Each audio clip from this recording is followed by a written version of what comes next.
Sous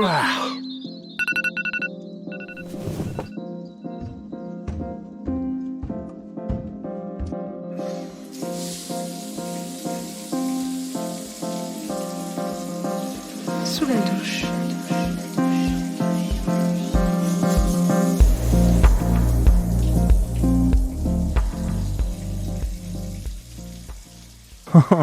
Ah bah c'est pas souvent qu'on voit ça. Quoi donc? Bah le président il s'est fait gifler par un gars en déplacement.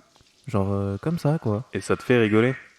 Tu sais que c'est quand même ton chef d'État qui est victime de plus qu'un manque de respect, mais d'une violence envers lui. C'est le symbole de ta nation auprès des autres nations dans le monde, c'est le Oh représentant. le rabat-joie, ça va, on peut rigoler 2 secondes. J'avoue que j'ai esquissé un sourire, ok. Et puis en soi, est-ce que c'est vraiment mal?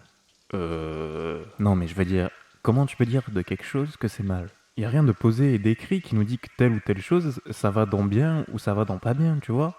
Si, ça s'appelle la loi. Tu commences sérieusement à me faire flipper, tu sais. Mais non, mais je veux dire même la loi.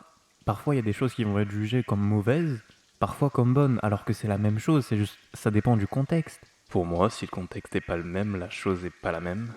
Bah, la gifle qu'a pris Macron, c'est pas bien, je suis d'accord. Mais tu mets la même gifle à un voleur à la tire.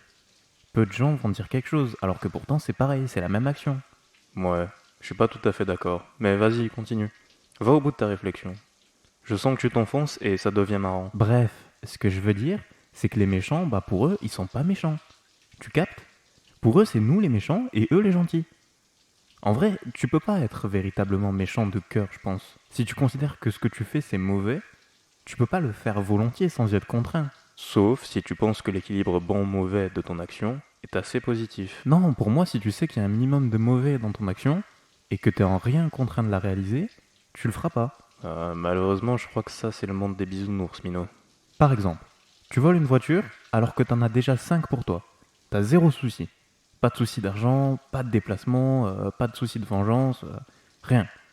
Juste, pourquoi? L'adrénaline? Tu sais, ça existe, les kleptomanes. Quoi? Pourquoi tu me parles de Cléopâtre? On n'est pas en Égypte antique là, qu'est-ce que tu racontes? Non, kleptomane, pas Cléopâtre, débile. C'est quoi? Les gens kleptomanes, ce sont des gens qui ne peuvent pas s'empêcher de voler des choses. Même si ça ne leur sert à rien du tout. Et que ce soit cher ou pas. Juste parce que ça leur fait du bien, quoi. Ouais, mais genre, ils culpabilisent quand même derrière. Tu vois, ils savent que ce qu'ils ont fait, c'est pas bien. Ils le font juste parce qu'ils peuvent pas s'en empêcher. Les méchants de films, ça existe pas en vrai. C'est ça que je veux dire. C'est vrai. Je crois que t'as raison. C'est vrai? Bah ouais. J'ai jamais vu de mec sans nez avec une baguette magique ou de mec asthmatique avec un sabre laser rouge dans la rue, perso. Waouh, ce que t'es marrant. Si les gens étaient méchants juste parce qu'ils n'ont pas le choix, je pense que le problème serait réglé depuis un bon moment. Et puis t'as les tueurs en série aussi. Il y en a eu plein dans l'humanité. Ils faisaient ça juste pour le plaisir, tout en sachant que, évidemment, ce qu'ils répandaient c'était juste le chaos et la peur. Ok, mais eux, ils aiment le chaos, donc ça les dérangera jamais. Pourtant, ils sont bien dérangés là-haut. Bon, l'avocat du diable en intérim, t'as fini pour aujourd'hui? Et puis, ça vient d'où la méchanceté? Tu crois que c'est un gène? Genre, dans notre ADN, et si t'es méchant, bah tu seras méchant toute ta vie? Dans ce cas, ça marche avec toutes les autres caractéristiques. Si t'es bête, tu seras toujours bête. Si t'es bon en calcul, tu seras toujours bon en calcul, etc. Donc en soi, on pourrait savoir si une personne est mauvaise même avant qu'elle naisse? Et dans ce cas, on vit dans Minority Report.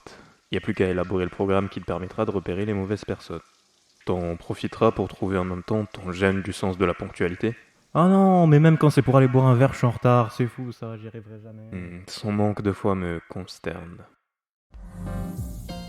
Vous avez écouté Sous la douche, un podcast de Nathan pour Radio Sorbonne Université.